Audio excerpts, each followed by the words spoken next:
To open our presentations, please welcome Mr. Thomas Sture Rasmussen from DB 2030, who will talk about how Danish libraries have transformed their activism into national strategies. Thomas Sture Rasmussen has served as the SDG coordinator for the Danish Library Association since 2022. He was part of the task force that launched the DB 2030 network in 2019 and later played a key role in developing the Week 17 initiative, now embraced by over 85% of Danish libraries, as well as libraries in the Nordic countries, the Czech Republic, and Slovakia. Today, DB 2030 runs multiple projects centered around the Sustainable Development Goals. Thomas also teaches in futures literacy and is active in several sustainability-focused networks. In 2023, he was one of the 3 nominees for the Danish SDG Prize. Kot prvega med predavatelji, med nami prisrčno pozdravljam gospoda Thomasa Stureja Rasmussena iz organizacije DB 2030, ki nam bo predstavil, kako so danske knjižnice prešle od aktivizma k oblikovanju nacionalnih strategij. Thomas Sture Rasmussen od leta 2022 deluje kot koordinator za cilje trajnostnega razvoja pri Združenju danskih knjižnic. Bil je član delovne skupine, ki je leta 2019 pod okriljem Združenja danskih knjižnic ustanovila mrežo DB 2030, pozneje pa je bil eden od ključnih pobudnikov pri razvoju iniciative Week 17, ki danes vključuje več kot 85% danskih knjižnic ter knjižnice v Skandinaviji, na Češkem in Slovaškem. Mreža DB 2030 danes vodi številne projekte, povezane s cilji trajnostnega razvoja. Thomas se ukvarja tudi s konceptom futures literacy in je aktiven v različnih organizacijah, povezanih s cilji trajnostnega razvoja. Leta 2023 je bil med 3 nominiranci za dansko nagrado z področja ciljev trajnostnega razvoja. First of all, thank you for inviting me. It's a big honor to be here to talk to you. I hope you will appreciate some of the things I'm saying. I will start about 24 years ago. I was driving around in my local supermarket with a shopping cart, you know, the ones where your daughter's sitting just in front of you and just pointing where to go. And I'm driving around in the supermarket in the vegetables area. And I'm looking what to buy. Should I buy the avocado? Is it CO2 neutral? No, it's not. Could I buy a kiwi fruit? Or which tomato should I choose? Actually, 24 years ago, some of the tomatoes was from Spain. They were driven up in a big truck with diesel oil from Spain to Denmark. And these little tomatoes were lying here. On the other side, there was local Danish tomatoes. They were from the waste house over here, which was light up all night. So I was standing there with my daughter. We needed some tomatoes for some tomato sauce. Which tomatoes should I choose? And everybody in here, of course, because you know it, would choose the one from Spain. Because the one from Spain would have like 1 of 8 better footprint in CO2 than the one that was standing in the waste house just over in my backyard, which was light up by black fuel every night because it has to grow faster than the one in the sun down in Spain. So it's just an example of how difficult it is to choose. Today, my daughter is 26. She's part of a big crowd and youth in both Denmark, but also in Europe, would have other things to choose about. They're actually thinking about, should they have babies? Should I have a grandchild? So I'm standing here also as a father. That's what's driven me from the start in this work, but also as a librarian. So what I was starting with was, what's up and down? That's knowledge. Which tomato to buy? Today I should buy the tomato from the farm outside in my backyard, because now it's on the wind and sun, so that's okay. And where do I go? Where do I go to get this knowledge? Can I make it different at all? Just me in this big world? That's what the questions I was asking myself. And as I said, now we always had a very, very fine presentation, so I'm Thomas. I think the most important up here for you to know is that I've been working 25 years as a librarian. Okay, it was a music librarian, but it was a librarian. I have the education, I'm okay. I'm part of the crowd.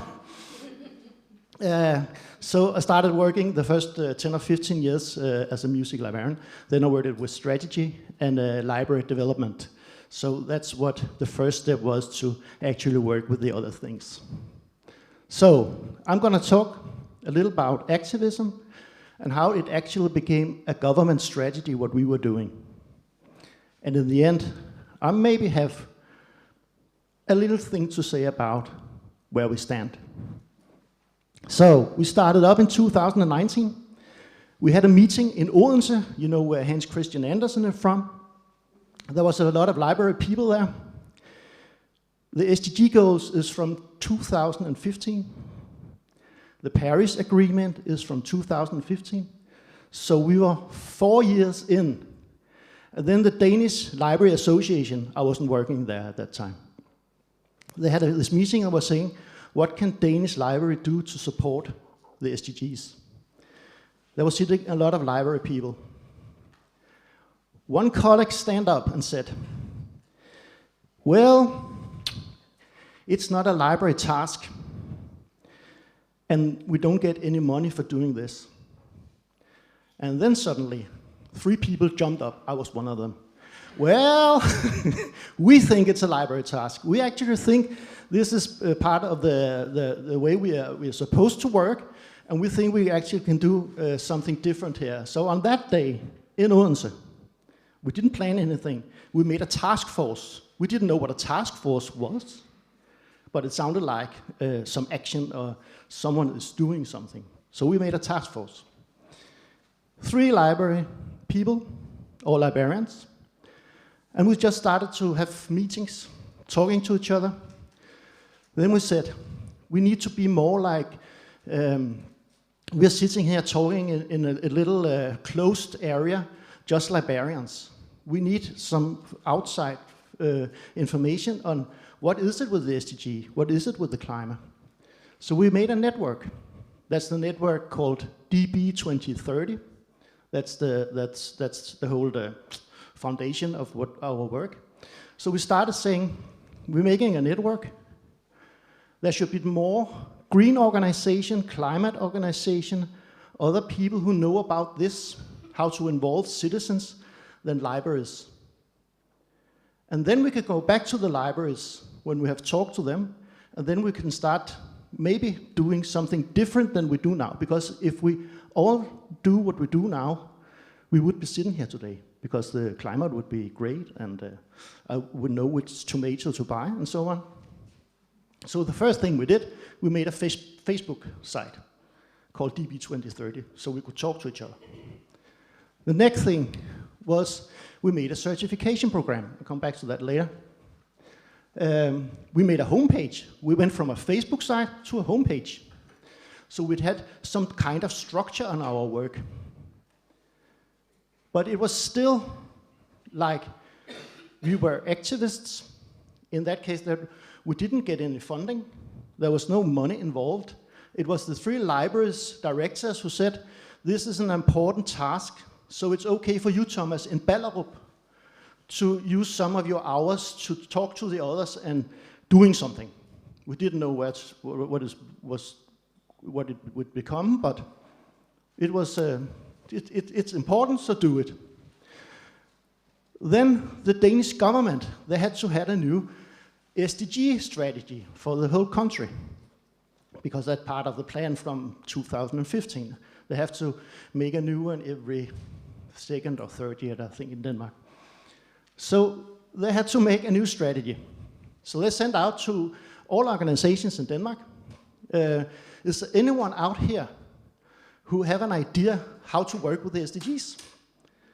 and I contacted and talked to Michelle, who's the director of the Danish Library Association, and we say, let's give it a shot. So we just wrote down what we're doing. We're doing a network.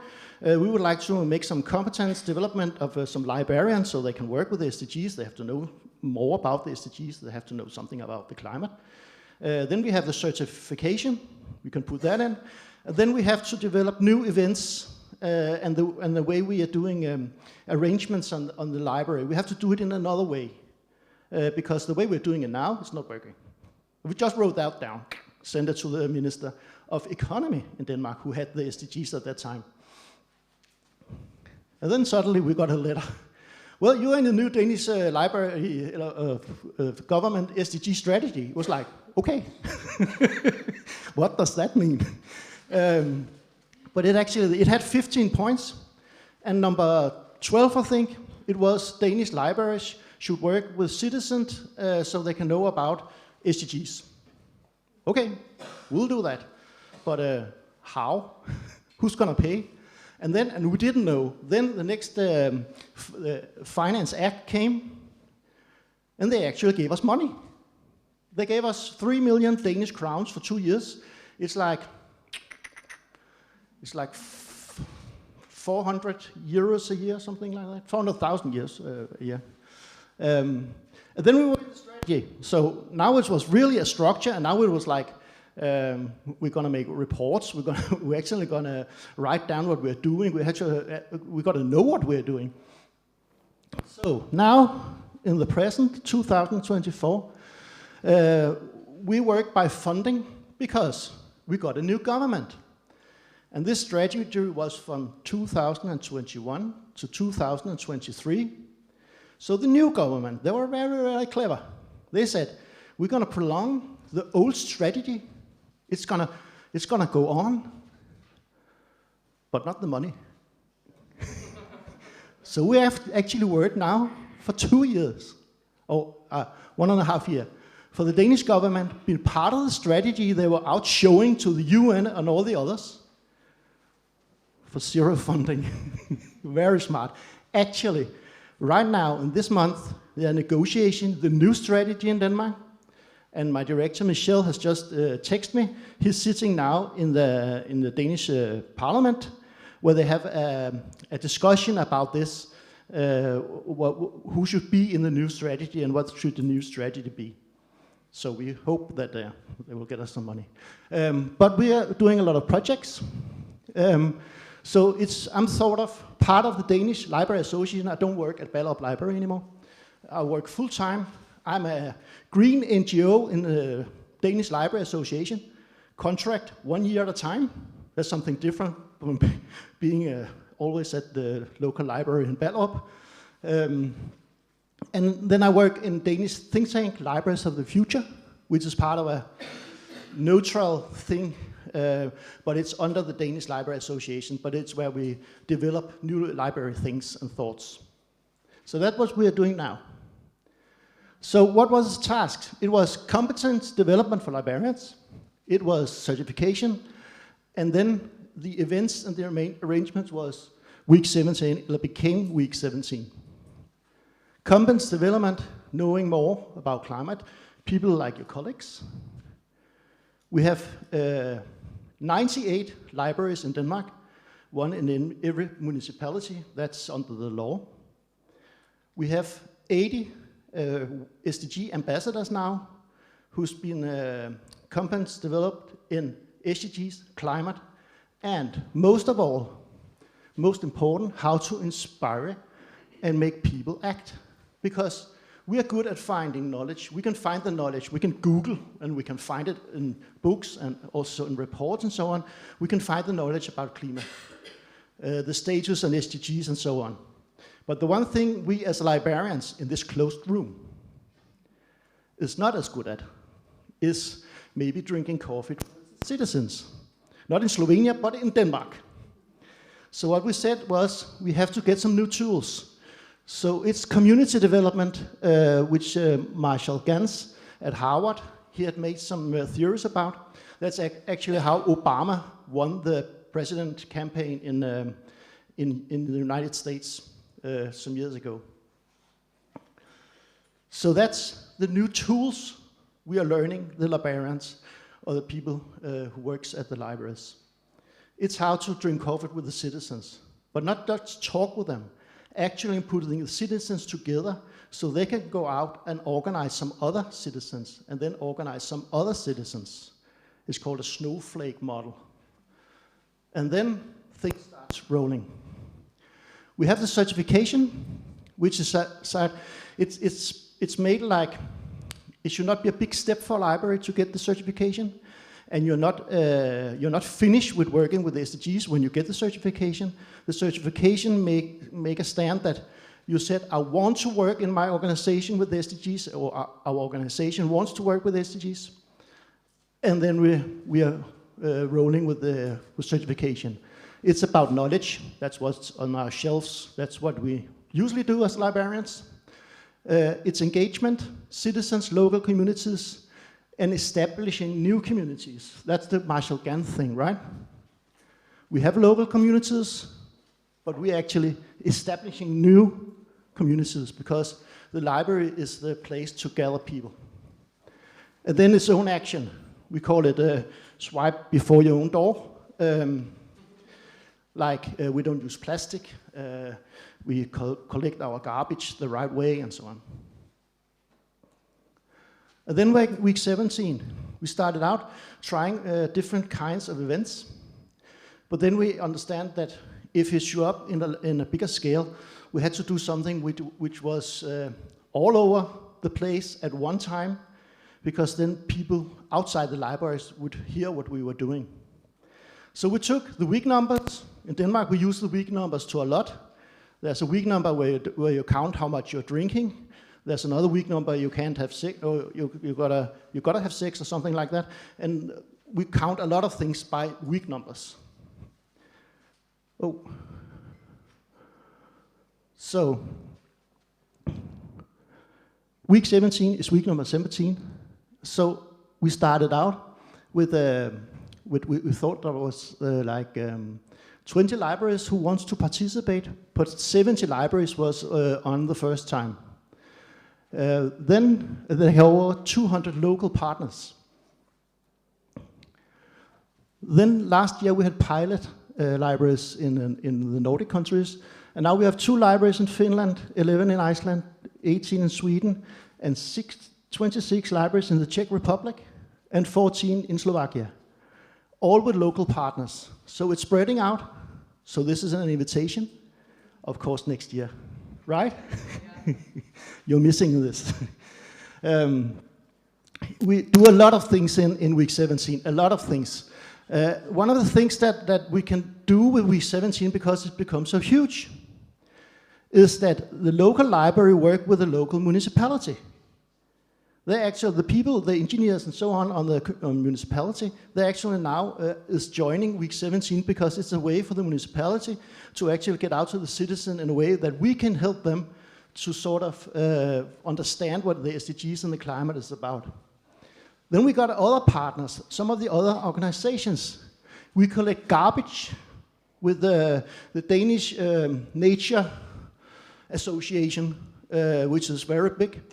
We have craftivism with some young people where they're recycling clothes and they sort of redesign clothes, used clothes. And we have repair cafes where mostly elderly people come down voluntarily and help people to fix their vacuum cleaner, their coffee machine or something like that. But all these organizations, they come to us because we have the week 17, we have the scale where we get out to so many citizens. Lego, you know the Lego, the building things, they actually making something called Lego Build a Change. We are making workshops out of the library in week 17, where they get for free a very, very big box of Lego from Lego. And then they just gather families, and then they got some tasks like building a city with a lot of water to understand that the sea level is rising, or something like that. Or buses that can have whole communities in them or something like that. Then something new happened. You give me a 5 when I have 5 minutes left, right? Good. Something new happened, because now we think everything was good. Everything was calm in Denmark. We had all these libraries with us. We were missing the funding, but we hope it comes back. But what now? There was only 5 years to the SDGs sort of had to be done in 2030. Then the Summit of the Future came in September last year, where the United Nations agreed on a new deal. And it was the biggest deal since the SDGs and since the climate deal, the Paris Agreement.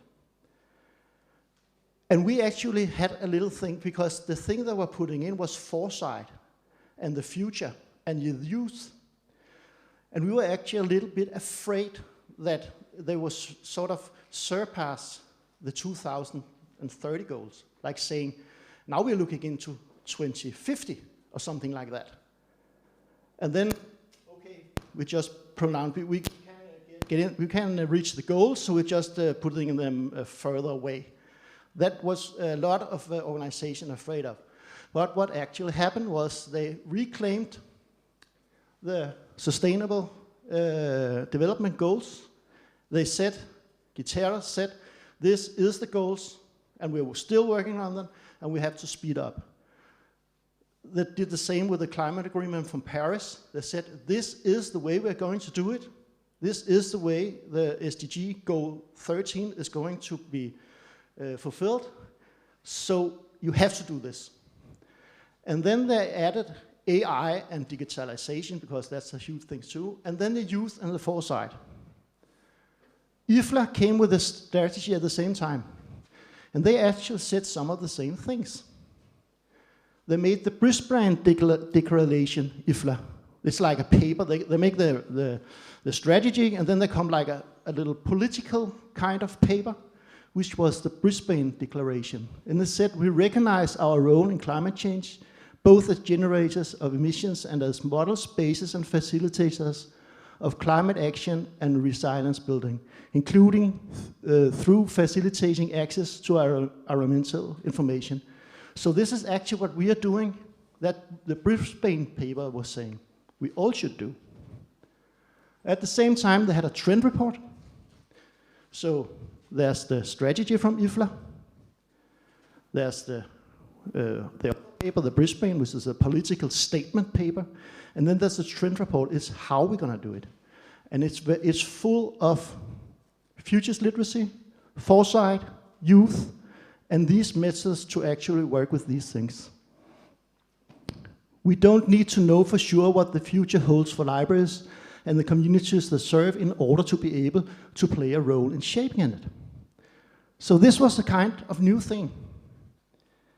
In 2022, under Corona, we saw this futures literacy.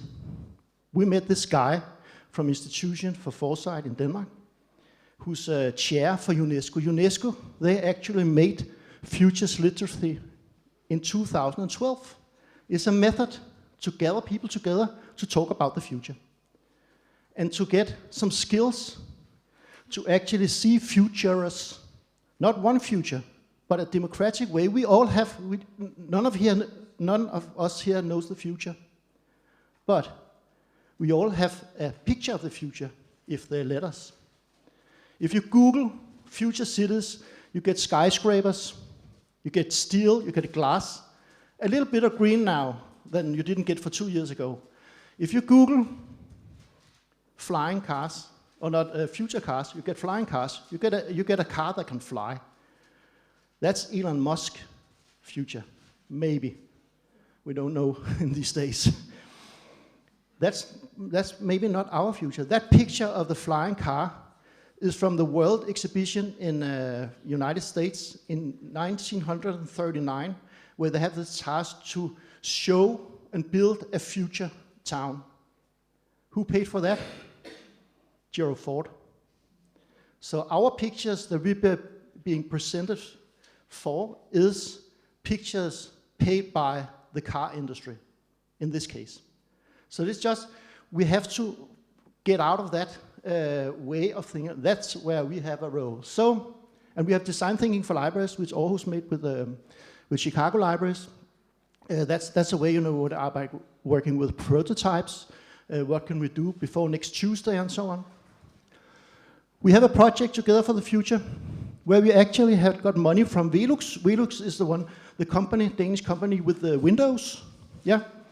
A window you can look through to the future. They have funded us, so we have actually educated 60 staff members of 30 libraries, and right now they're actually trying this out. They're making workshops with Futures Literacy as part of week 17, but as a way to see generation meet each other, so they actually can look into the future and get a common future. So I can sit with my daughter and we can look into the future, and maybe she can learn something from me. I'm so old now. I remember how to live when the CO2 was sort of normal. That was in 1977, I think, or something. 1979. I'm so old. We are making master classes, and we just joined a Danish Coalition for Future Generations. Why is this important for libraries? It's because we have the future on our shelves. In 1865, Jules Verne wrote The Travel to the Moon. The first silent movie, one of the first silent movies, was the film made of Jules Verne's book. You know Tintin? Going to the Moon? You know Fly Me to the Moon? This is a bossa nova version. It wasn't named Fly Me to the Moon. It was named In Other Words. But then NASA, who had the Apollo mission, they think, wait, maybe culture could help us a little bit, because this guy, he wants us to go to the moon. He don't know how to do it, but he wants us to go to it. As Don Lillo, the author, said, longing in a large scale is what makes history. So we actually have it. Culture have this thing.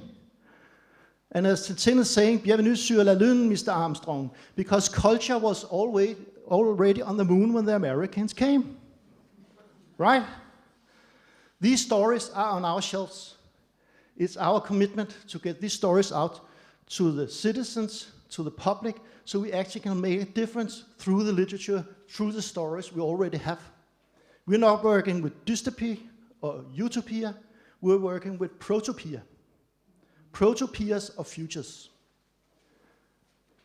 Another project we have is funded by, the other was Velux, and we had the Lego. You can see there are some big partners here who actually think what we're doing is cool, right? This is Novo.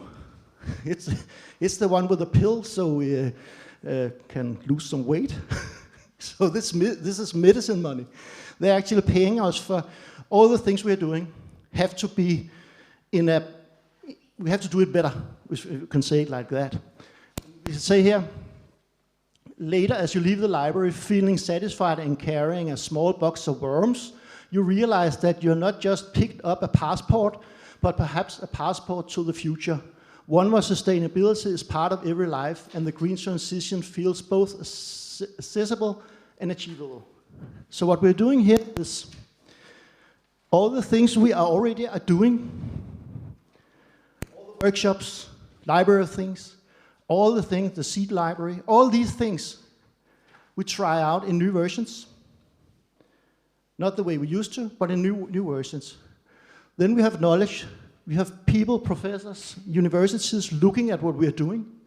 Then we're trying it out in Aarhus at Doggen and Aarhus libraries, and 10 other libraries in Denmark. We're trying all these things out. New way to make communal dinners, new way to make workshops about seed, new workshops to whatever. And then we try it out, and then the professors and universities, they sort of see what we're doing, and they sort of help us to doing it in a new way again. And in 3 years, you can see like a zigzag. The knowledge, we are trying it out, Aarhus and 10 libraries, back to the the professors, and so on, so they can sort of make it more citizens to come, more effect, more whatever, and then back and forward. They are actually paying for this. So the Danish model is we have the Danish Library Association, we have all the local SDG libraries. When I say I work a lot, I'm doing the Week 17 issue, it's actually the local libraries who are doing it. I'm coordinating it and making the agreement with the other organizations. We have them, the ambassadors, the certification, and the events. What's the time? Okay. What can this lead to? They can lead to a lot of things. And one of the things I think is most important in this, and what's given me life to go from my job, my secure job in Ballerup for 25 years, and actually taking a step into Copenhagen to the Danish Library Association contract 1 year at a time, is all the things we can do with you, what we can do together. The things that resonate when we come out is so huge.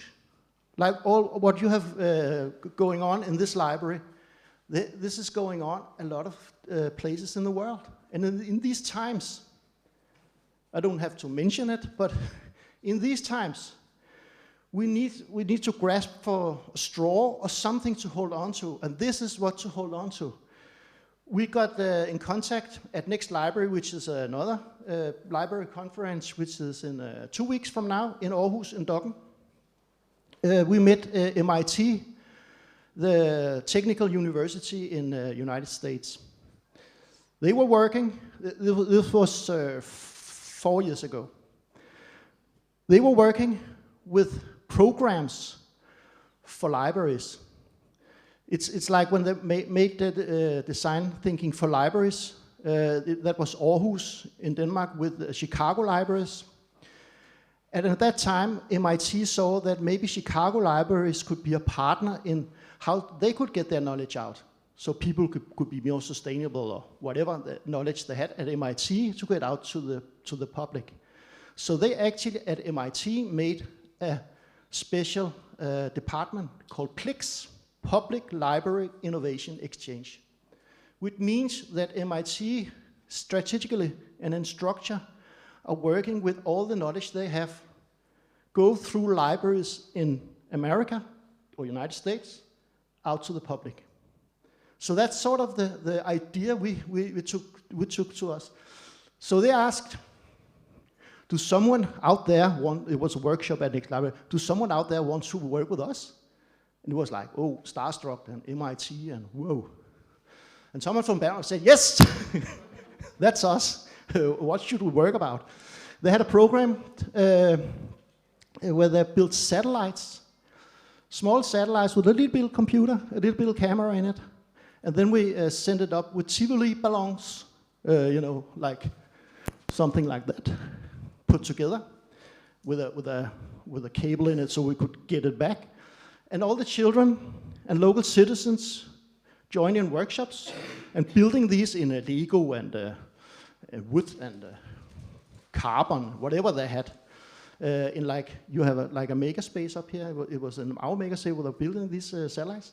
And then they put it up, and they could, on an app, on a telephone, they could see what the satellite saw. And then the librarian with the SDGs could come and talk to them and said, listen, children and citizens, this is how we can see the ice is melting. This is how we can see the forest is drying out. It's because of the satellite. So then we can connect the knowledge we had on our shelves to what they actually are doing. And now I say on our shelves, the development is so fast now, so we actually don't have the knowledge on our shelves anymore. We may not either have the knowledge if we are Googling it or finding some reports, because it's going so fast. So what we did was contact the Danish Technical University, and they came down, they sent us an astronaut, so we were back to the moon. There are 2 astronauts in Denmark, and it's very, very huge. It was a high school, we had it, a science class from a high school, and the teachers from the high school, they were like totally starstruck. He came in his ESA, it's not NASA, it's ESA, and he's sort of, they come in like astronaut.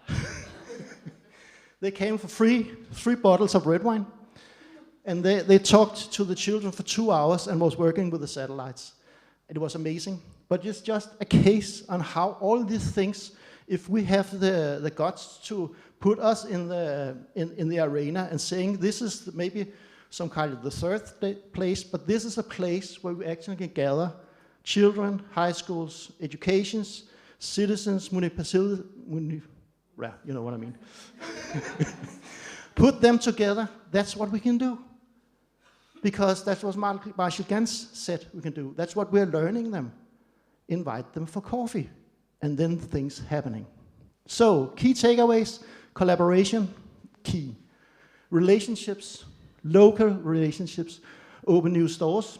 There's a need for this, but if you look in the laws, and if you look in the task from the EU Commission and so on, we actually have the new commissioner from Wales. He's a commissioner for next generations. That's future literacy. Future literacy is now written into a lot of the things the schools and the education institutions in Europe should work about.